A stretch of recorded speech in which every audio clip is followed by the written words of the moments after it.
the whatever, is my friend Synthpop is back, who has also run this here. And this run, you've probably seen it before. If you haven't, you'd be in for a little bit of surprise. But I'm going to do something a little bit unique in that we're going to be a little faster than normal. So this is actually going to be run at 150 emu speed, and as a result, I'm going to be pretty focused in the game. I'm going to leave most of the work to Synthpop here, but I'm going to go ahead and start if you want to take over, Synth. Darn right it is. Hi. My name is Synthpop. This is the Magic of Scheherazade at 150 times speed, or 150% speed. 150 times speed would be an interesting thing. Yes, there is a gigantic, constant flashing warning for this game. I will do my best to call out when things are going to be happening. This is the Magic of Scheherazade. It is a fantastic little Zelda-like exploration RPG action-y game with time travel and wizards and demons and princesses and stuff, and it's great. And it came out on the NES in 1989. And don't play the Japanese version because it's crazy. Yes, unless now with the 150% more flashing. Yes. I mean, maybe if you could read Japanese, it might be a good idea. I can't, and I tried. It didn't work. No, I think even then, you don't do it. Okay, so you might have noticed that there's a class system in the game. We will have to change to all three of the classes at various times during the run for kind of story reasons, but the best one for most purposes is the Magician. You get access to this rod, and later on you get access to upgraded versions of the rod that have more shots and fire faster shots and bigger shots. And, you know, the range is great. So we stick with that unless we have to change to something else.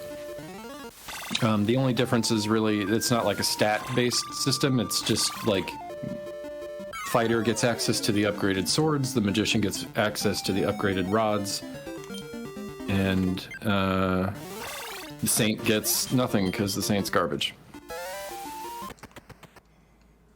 And we're already to the time door. Coronia, Time Spirit, is helping us out on the journey. We play as the magician Isva, who, in fighting the Dark Lord and the Great Evil, was sent back in time and had his memories erased. And now we've got to go on this adventure to find, you know, friends and kill demons. Win. It's great. So at this point, Aaron's going into the university here to get a upgrade to the rod. It won't show any kind of visual difference from the regular rod, but the flame deals extra damage. Obviously, very helpful thing to have for boss fights. Right, and I did forget to mention at the beginning, I'm also running with the turbo enabled, so you will see, especially later on, some stuff is going to look a little gonzo. It's very difficult to play this game without it on certain bosses, so... but it's also part of the fun.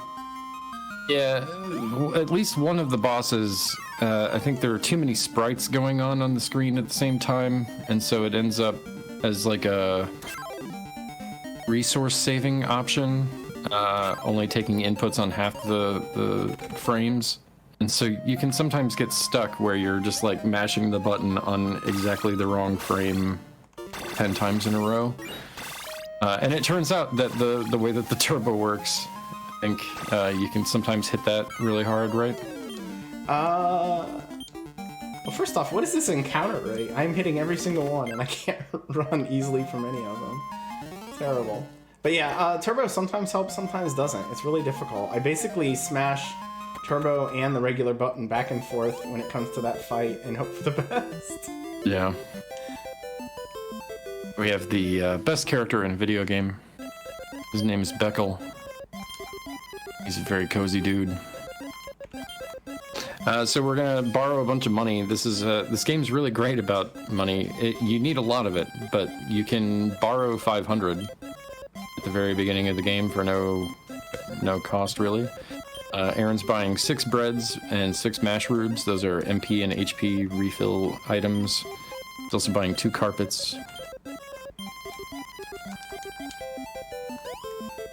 Under normal circumstances in the regular speed run, Aaron would buy 2 and 6, 2 breads and 6 mash rubes, but this is a little bit sloppy, so we like to be a little bit more careful. Picking up the first companion, a fella named Farouk. Let's just dive into the water.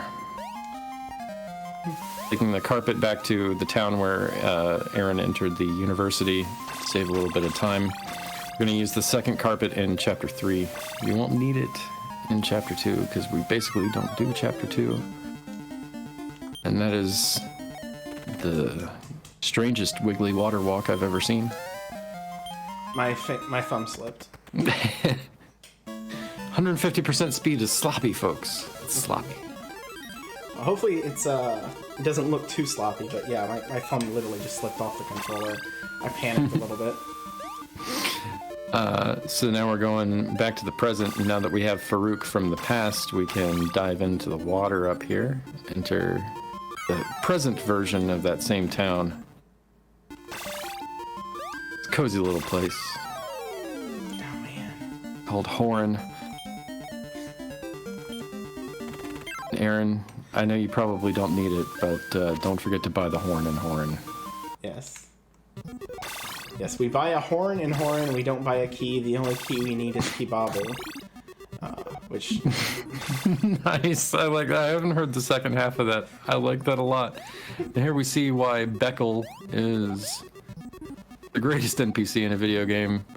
If you talk to Beckel in the past, he says, "My name is Beckel and I will not leave here no matter what." And that includes after the place floods. Fortunately, he still says the same thing here. I like to assume he develops skills. We talked to Kibabu, which is, I think, supposed to be a Valkyrie. And Kibabu asks if we like to pick up girls in hamburger shops, and we say no, because Kibabu only likes gentlemen. And they join you. And then off we go into the first palace. Fight Gilga. I was briefly so close to blanking on the name of this boss. I'm very low on experience. You really are. I just realized that. So we need to get to 80 experience by the end of this chapter, and then we're going to be doing that apparently 2 at a time. Yep. Normally, I think you would want to enter here with something on the order of 50 experience. But that's okay. We can do a little bit of a grind. There's a free, safe grind coming up. Aaron opting to go the safe route and not jumping over the water. Oh, it's because I had to kill that guy. Oh, okay. No coward strats here. Okay. Oh, not yet. It's a likely story, bro. Oh. Wrong screen. That's not the one to do. Oh, sorry. Yeah.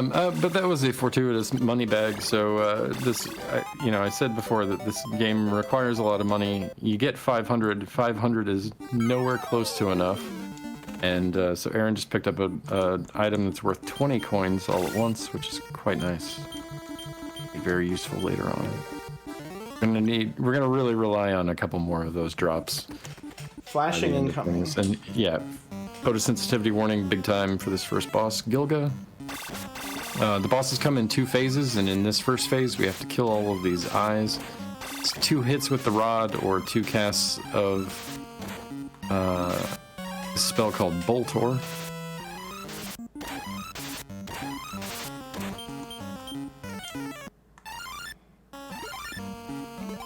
Aaron's gonna spend a little bit of time heal up. Prudent. He had already lost a bread, which is not ideal. And here we go. There's this lovely little area where you can stand where that right, it kind of glitches out the targeting on that right eye. So getting out of the Gilga fight using 1 bread and 1 mash rube Pretty solid. What we're looking for. We're gonna need all 5 of the remaining breads on the boss in Chapter 2. Which is coming up very soon. Chapter 1 was something on the order of like 8 minutes or 9 minutes. Chapter 2 is gonna be like 5. Yeah, unfortunately, I don't shave a whole lot of time in Chapter 5. The boss tends to be slower as a result, unfortunately. Chapter 2? Yes, Chapter 2. Yeah. I shaved a ton of time in Chapter 5.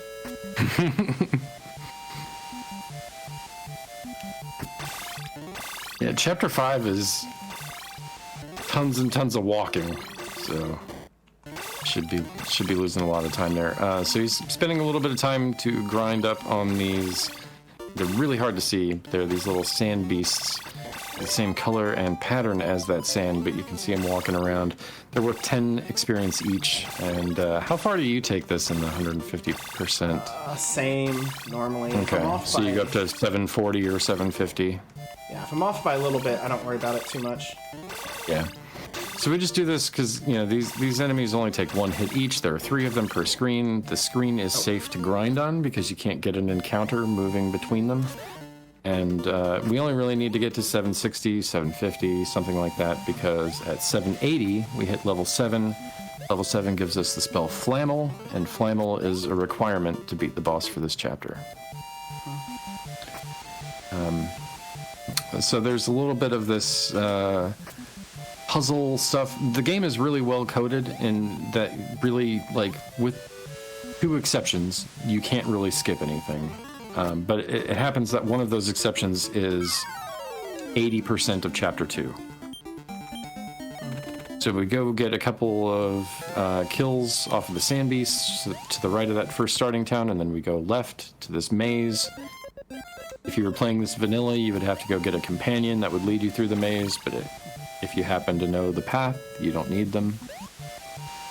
Incidentally, if you look at Aaron's avatar on Twitch, that is the character that you don't get in this game, in Chapter 2, that leads you through the maze. So we just go straight to the palace. We've got one companion to pick up, we've got 1 level to pick up. She's just done, and then we go on to the boss.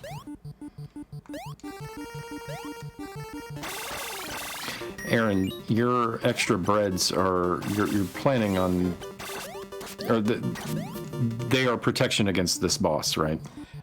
You're not really worried about Chapter 3, are you? Chapter 3 can be a problem too, but it's not a big one. If I carry 1 bread over, I'll be happy. Okay. But, it's so hard to hit this boss, especially with the speed augment, because it like only lets you do every other pixel, which I guess at times.5 means you get like, I don't know, 1 out of 6 or something. It's yeah, you miss 2 out of every 5. I want that. There we go.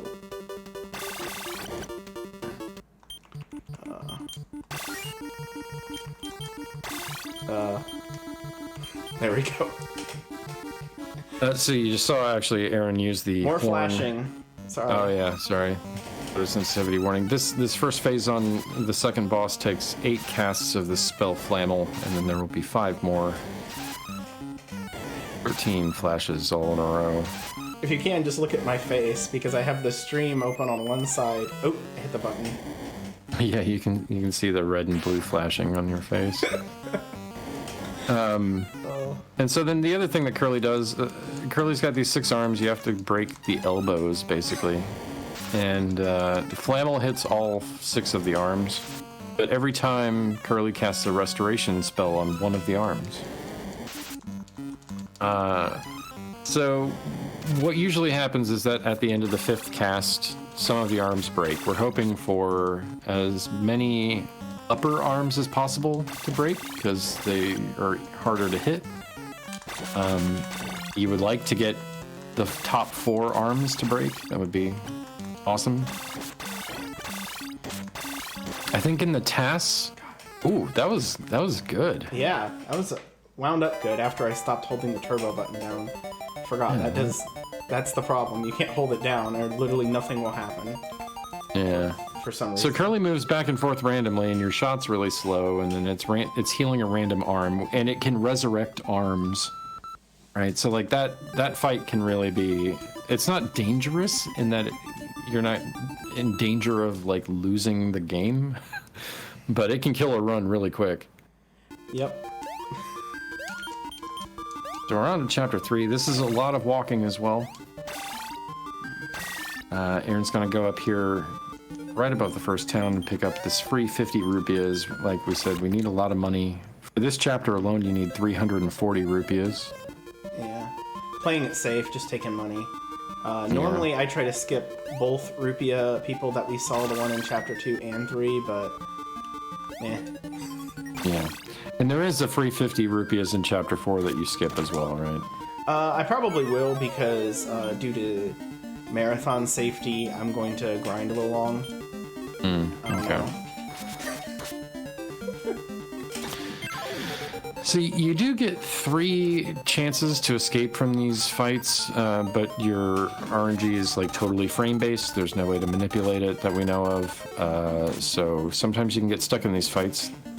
4 enemies is really bad, and Pandarms attack twice. So this is a huge loss of time. You get stuck for a second round, and they're casting this Gilzade spell. This is terrible. Gilzade is preferable. When they fly or when they just attack, it just takes forever. Fluttering is worse. I think attacking is fastest, though. We got away. Yeah, but yeah, fluttering is definitely the worst. Yeah, 'cause they flutter, which makes it so it's about impossible to hit them physically, which I don't care about because I don't want to fight them. But yeah, but if you were in the situation where you wanted to kill them, it's much harder to do when they're flying. True. They are this game's token jerk bird. Yeah. There are other birds, and they're actually kind of cute. At least the little mini ads. I think those guys are cute. I'm hitting extremely high. Yeah, you really are. You're getting terrible encounter luck. And the crazy thing is, at this point, we know that encounters are entirely deterministic, right? Like it's hard to keep track of all of the stuff that you would need to, but we know that there's not really any randomness in whether or not you get an encounter. Right. You're hitting all of them. We actually have manips to avoid all of the encounters for the first 2 chapters, and I think it's all of them in the first 2, right? Sorry, what were you saying? The manips, the RNG manips that we have, avoid all of the encounters for the first 2 chapters. Yes. The ones that are like human doable and worth trying for. I think the first chapter is the main one, which we either take one on purpose or we kind of gamble on a different one. But yeah, it's all complicated. But for the most part, it's very manageable. It's finally been worked out, but it is tough to pull off. Hear some beeping here for a moment. The manipulations require like killing a certain number of enemies by a certain time, or like taking damage at certain spots to freeze variables in certain values. It's very strange. Anyway, so this time we're going to go to the future. Both of the previous chapter would have been to the past if we were to go and do any of that chapter, but chapter 1 we went to the past.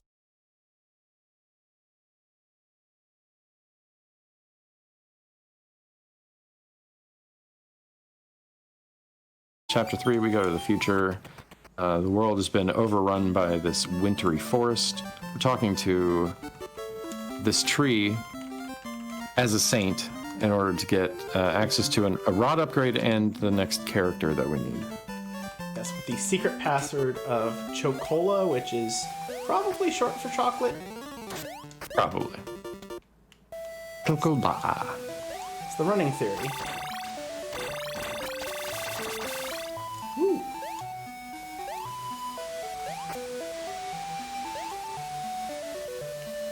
So he changed to Saint in this version of the town in the present.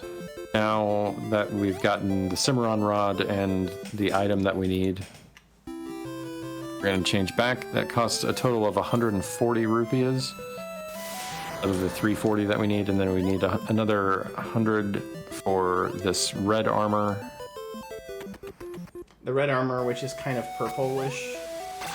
It turns your blue sprite purple because it's adding red. I guess that makes sense. Yeah, let's not reanalyze that when we get to the light armor. So this R armor, it doubles your defense, which is fantastic. Super useful. But it does cost 100 rupees, and then we're going to need 100 more to get the final companion for this chapter. It's the only one that you actually have to pay for, assuming that you don't count having to pay for the class change. The Saint is just awful, and one of the main benefits to being a Sage is that you get to use an item that we would get in Chapter 2 if we played all of Chapter 2, but we don't, so it's even worse than in Vanilla. We want to be a Saint for as little as possible.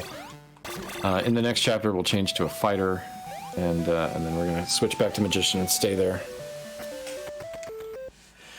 But if you think about it, it's, 300 rupees of the 900 that you spend in this run are just for class changes. Yep.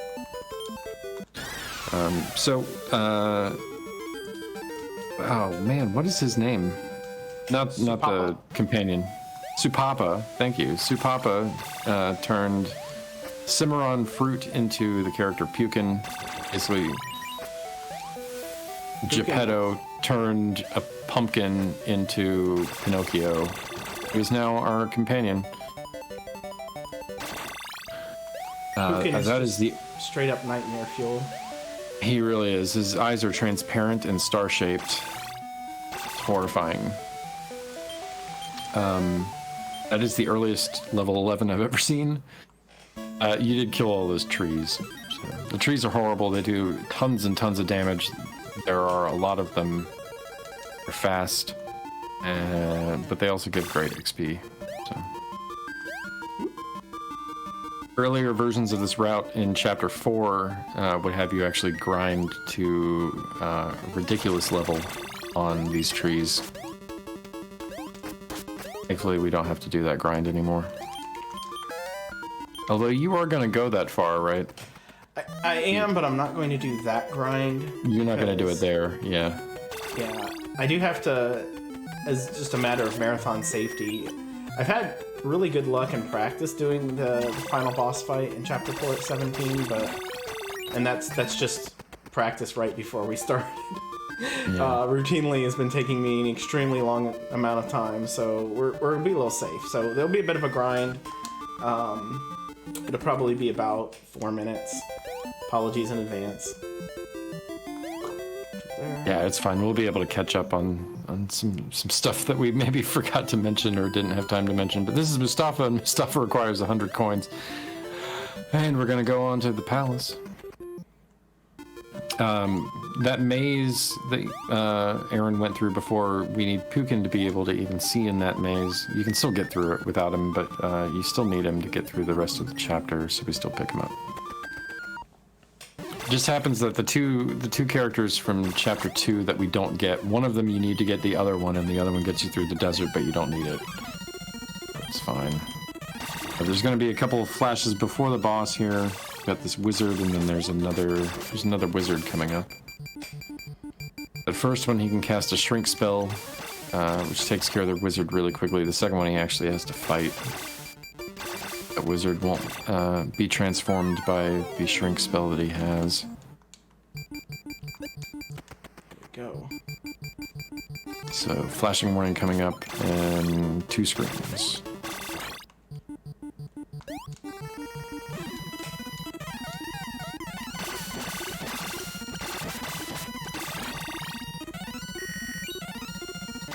I have so much money. Are you gonna take a bath? Yeah, we're gonna take a bath. Maybe. Okay, good.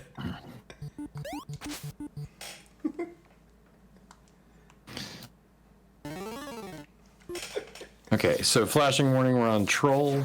Yeah, we take that death usually right there, right before Troll, because Troll counters every hit that you do to him with an attack that deals 10 damage. He does it 11 times.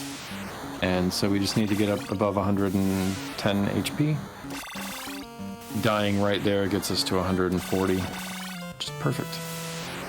And we just stand here. Really do damage to you outside of this. Like you can, but I've actually but we kill him too fast. I've actually seen him shoot shots at me when I've been practicing, which is weird. Oh, on 150%. Yeah, I don't know why. Normally he doesn't do it till really late. Yep, flashes are pretty bad here. It's 12 rounds of that blue flashing there, and then I just take Troll out. He doesn't, even if he's standing on you, he doesn't do damage to you. More flashing incoming. That can kill you though. You can finish him off with Flannel.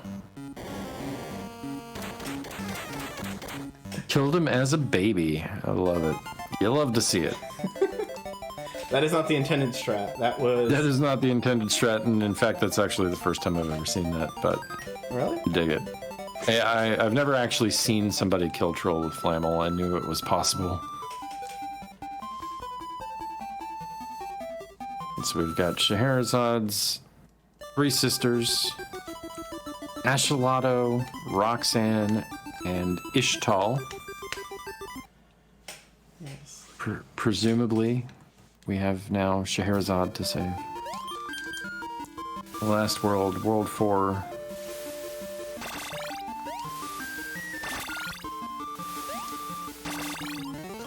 This chapter is relatively straightforward. Grind up to the level that you need, get the money that you need, because we want full breads. And you're probably not going to buy a masher, are you? I will buy 10 mashers. You'll buy 10 mashers, okay. Because I'll have a bunch of money. That's what our seeds are for. Probably buy one of those too. Yeah. But you usually want to be at least 330 gold or coins at this point. We're going to take advantage of another little shop technique when we take the class change to fighter. I don't care about that. Yeah. Just ate that extra encounter there. You're stronger than me, man. I don't know that I could have said no to a money bag. Although probably trying to get to that, it would have disappeared. So we're going to do the grind here, and this is where Turbo comes in really handy. This enemy, the Ifrit, when he forms, there's this fireball circle. It's kind of like a Patra from Zelda. If you happen to shoot the rod on the first frame where it's possible, hit him with it, that fireball, you can just walk right through it. That kind of delays things just enough. And it's possible to get in regular human RTA runs at 100% without turbo. It's not extremely common. I always try to get it because it feels really nice when you do. But with the turbo, it's like pretty much every time now, right? Yeah, as long as I time it right. Like as soon as the screen goes black, I have to hit the button. Okay. If I hit too early, my guy will just walk into the screen with the rod already shot out. Yeah. So but it widens the window at least. Yeah. The other thing that you can do is if you cast the heal spell, right? Like as the circle of fire is shrinking, that'll delay it in the right way as well. But that takes up extra time as you're healing. Each cast of the heal spell takes about a second and a half, so it's a trade-off. Here, it's great. It's fantastic. And we just do this for basically ever. Level 17 is at 6,000, but he's going to go to 19, which is at 8,000? 88. 8,800. I haven't gone to level 19 in a very long time. Yeah, normally we'd be out of here by now, but... Yeah, normally you would have left when you had about 5,800 experience. You generally, on these grinds, you don't want to go all the way to where you need to be for the boss, because you're going to pick up some experience on the way. I find that you know, about half the time coins is the limiting factor, so I have to keep grinding until I have enough money. The boss of this chapter is the worst thing in any game that I speedrun, probably. I don't know if it's worse than the boo beams. It might be.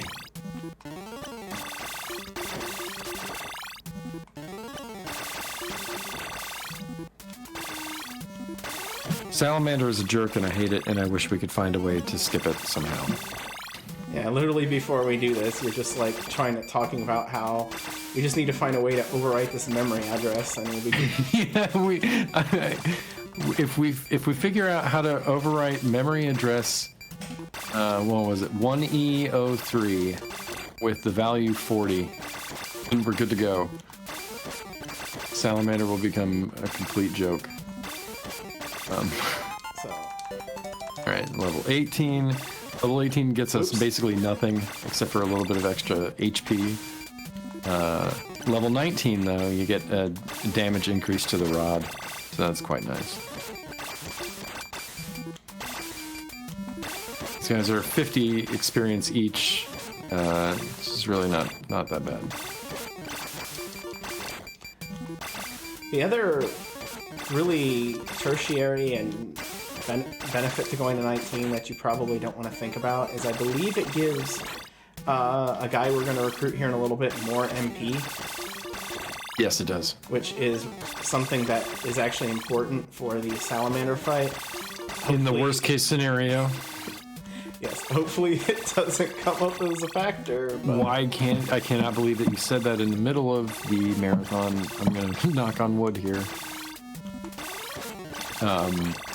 Yeah, it's like I really just can't overstate how terrible Salamander is and how frustrating of a boss it is to fight.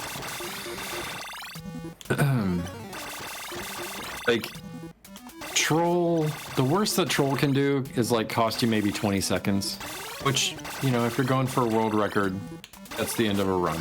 Fine. Curly can cost you some time, but it takes 10 minutes to get to Curly. Who cares? Salamander, it's 45 minutes into the run, and we're at like 30% chance of getting out of it in few enough cycles in PB. Like, way less than 30%. 30% chance of being able to beat Salamander. Let's just go ahead and do this too. It's so risky. It's wild, but the only way to be safe about it would be to spend 4 minutes grinding. So see, he's almost at level 19. He's gonna go anyway because he doesn't need to actually get all the way there. We've got to get one companion here.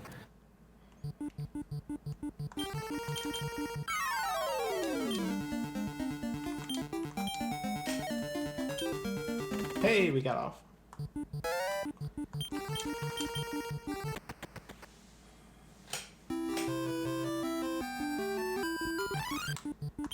Not sure what Gabubi is supposed to be. He looks like a jar with hands.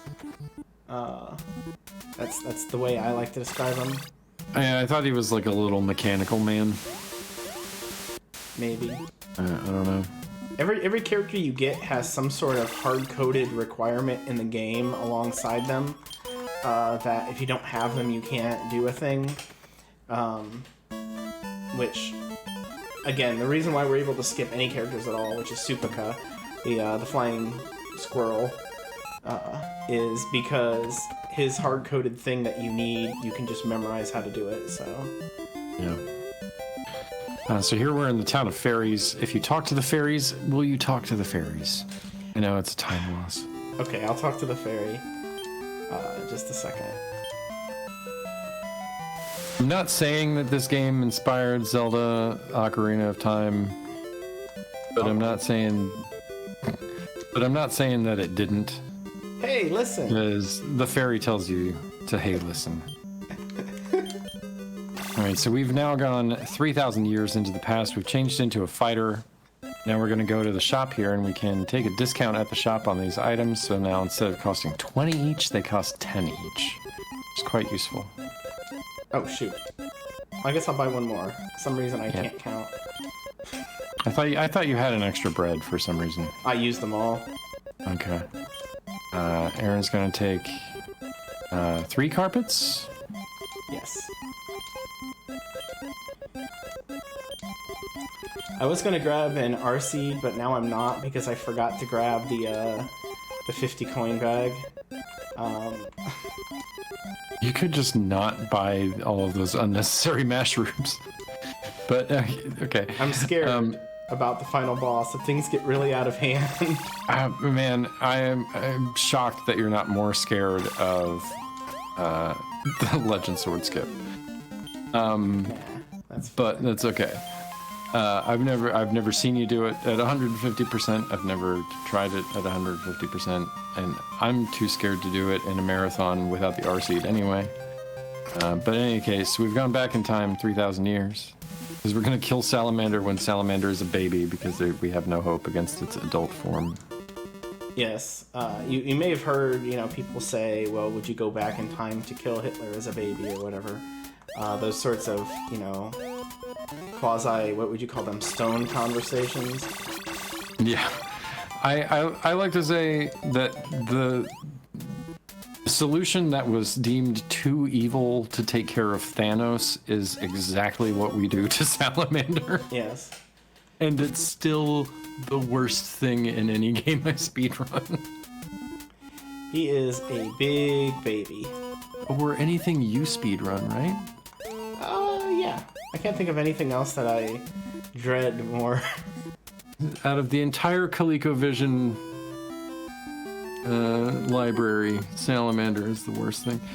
So we talked to Rainy, the rain shrimp, who bangs on his rain drum to make it rain. Pimp my rain, bro.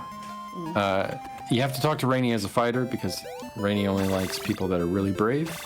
And also, if you tell Rainy that you're afraid of Salamander or of any monsters ever, then they say, you're right, we should stay inside. And then you stay inside and get a game over.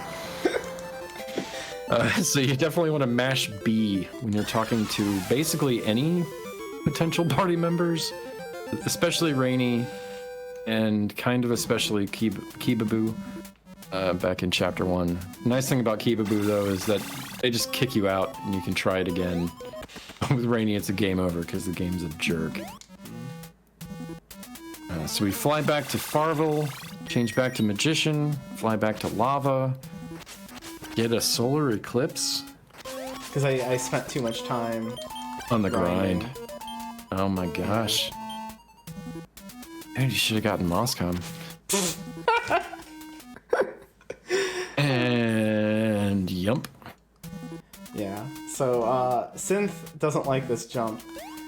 I never do it. I usually get R-Seeds and I just don't have to do that jump. Yeah. So I'm gonna have to take a game over in the next chapter because I didn't buy that R-Seed. Which is fine. It's not gonna be. Yeah, we just need to remember that like the first thing that you need to do after getting the character is take the death. Yeah.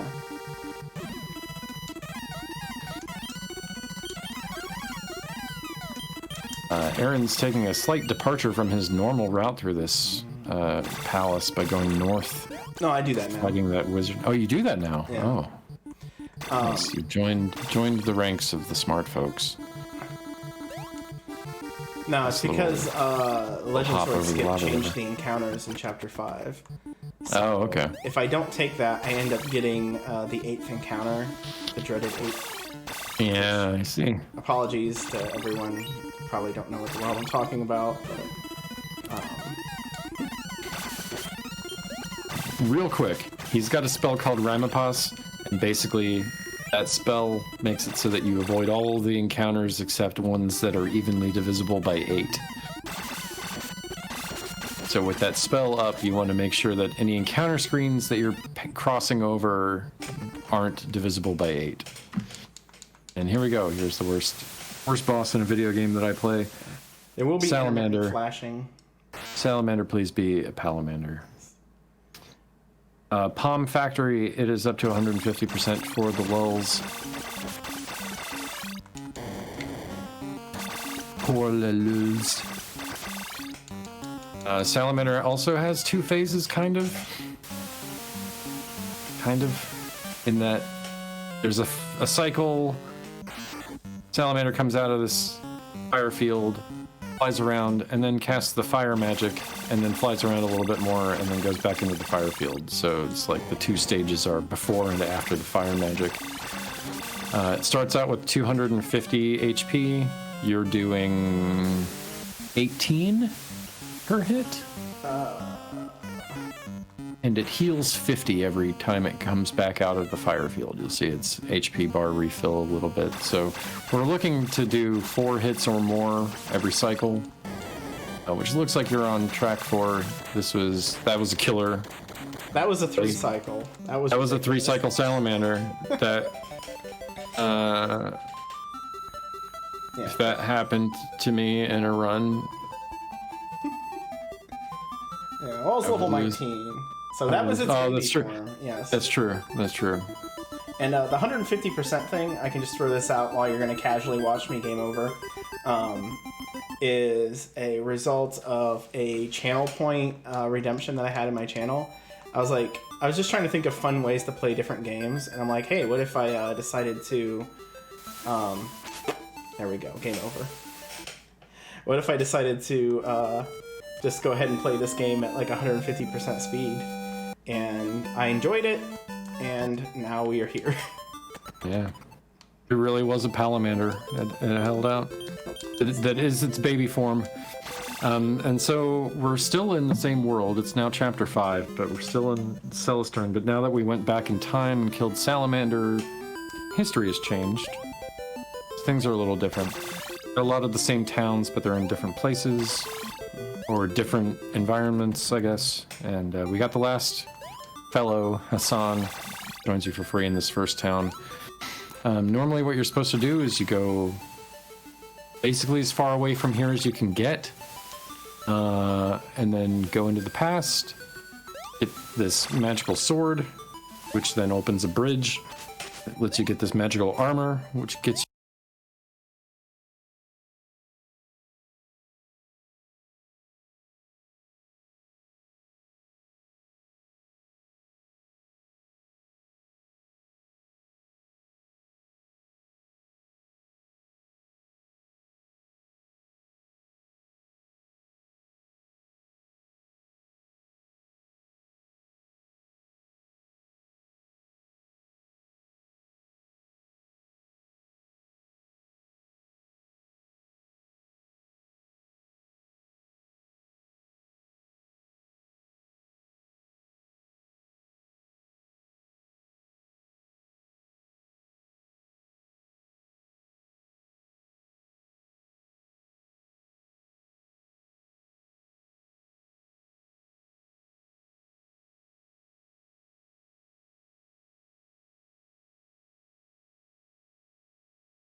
you stopped before the skip, right? Yeah, you're still purple. Yes. So hello everybody. Sorry about that. My internet decided to just cut out. Thank you, Mediacom. And here we are. I just walked down to this town. I noticed pretty quick that it disconnected since I had the stream up, so I didn't get too far. Yeah, he walked 3 or 4 screens down to this town. We walk into that town and walk immediately back out, just to get it as a possible location to use the carpet to travel to. At this point, Aaron is going to do the second major skip of things that we can do here. Normally you need the sword, and you take the sword to this screen and walk between these 2 trees, but he's just going to walk on water instead. And we get down here, fall in the water, you respawn right above this bridge, and you can just jump to the bridge. GG on the jump. Thank you. If you have the R-seed item, you can do that whole thing without taking the death, which can be useful, but it's also just safer sometimes. So that's the path that cowards like me choose. We carpet back to this town, Chigris, and now it is just walk to the boss.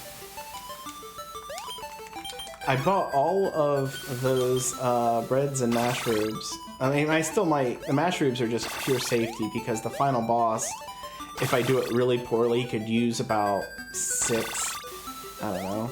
But yeah, if it goes badly, every time you have to redo it, you're basically using 2 mushrooms. Every time you have to do another cycle. It's possible to do Gorgor in 1 cycle. At 100%, it seems like it's not all that viable at 150%, but 2 is fine. yes, I think I got to within 2 hits of him in 1 try, where normally the way I do it, I have 2 extra hits available. Like I kill him by that much. Yeah. So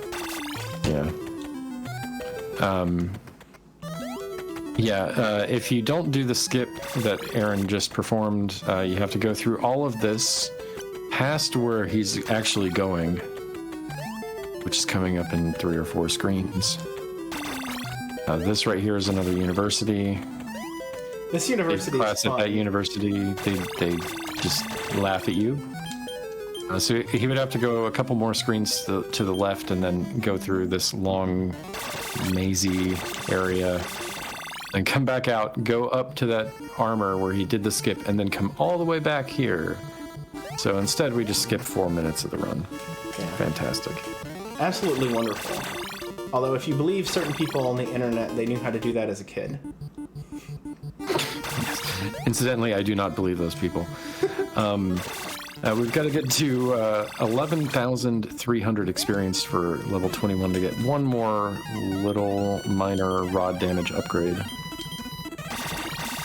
But now we have this super powerful shrink magic that we can use on all of the wizards, including Barzil's the most powerful of all the wizards. Why does not Barzil, being the largest of the wizards, just eat the other? Yes, don't hold down the turbo. Do not hold down. Okay, yes. It's fun for the memes. But we don't want to do that. You gotta type in the super secret password that if you don't want spoilers, don't look at it. And super secret stuff happens, and you get the new rod, and it's all great. I guess the speedrun probably does cover a lot of spoilers because, fast. Yeah.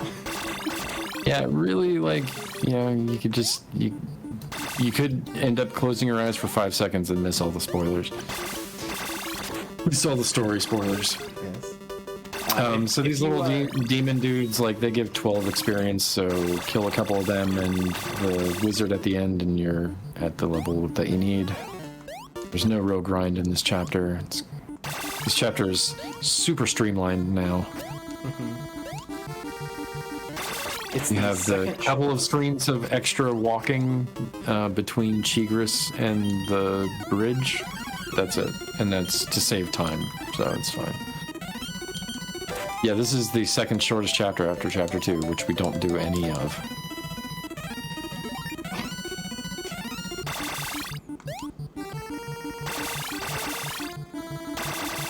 There's one more encounter that he can get into, which I won't.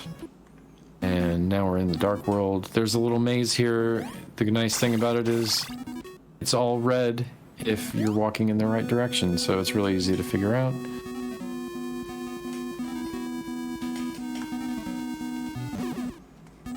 There's going to be more flashing coming up, and we've got the final boss also coming up.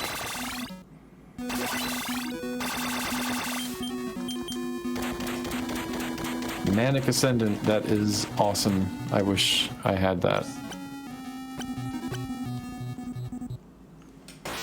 Even more flashing? Yeah, even more flashing. This final boss, you do 5 casts of the spell Boltor to change it into its other form. They all have 2 forms. Even the ones that don't have 2 forms. And you just have to kill this little dark disc thing that's flying around. It's really, really easy. Like I said, it is doable in 1 cycle. You have the chance to hit it 13 times, and you have to hit it 11, I believe. 2 cycles is just fine.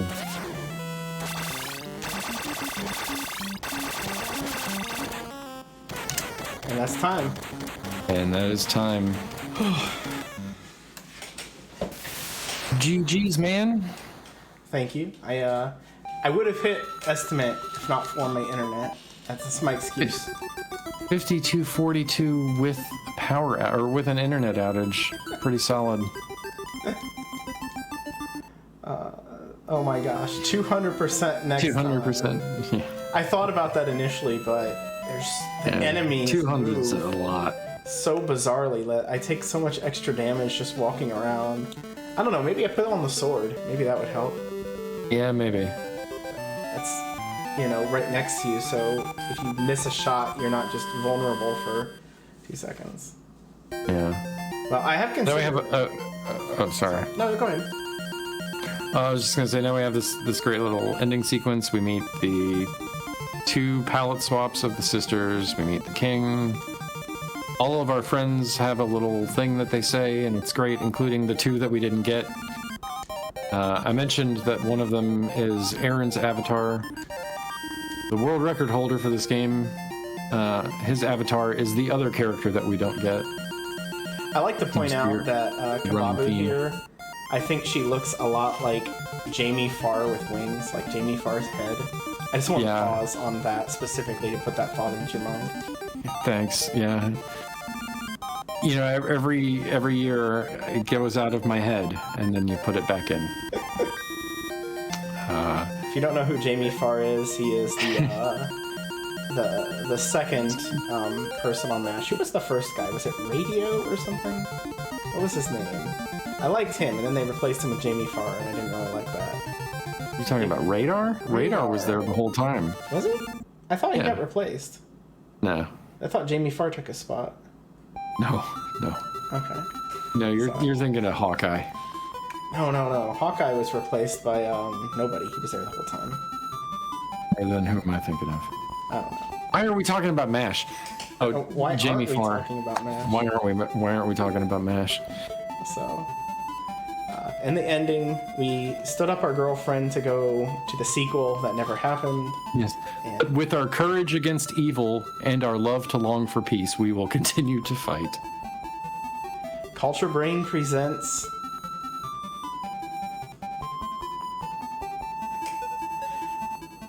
And... set that up. So thank you, everyone. Thanks for all the GGs. I love this game. I love showing it off. I hope that you guys had a good time with it too. I actually have an interest in continuing to do more speedruns with these like speed hacks and so on enabled and all of that. I think it would be a lot of fun. But anything else, Bob? I think we're going to go ahead and send this over. We've already been over time anyway. Yeah. Thanks, everybody. I've been Synthpop, and this is Aaron, and that was the Magic of Scheherazade. Have a great marathon. Yeah. Thanks, everybody. Bye.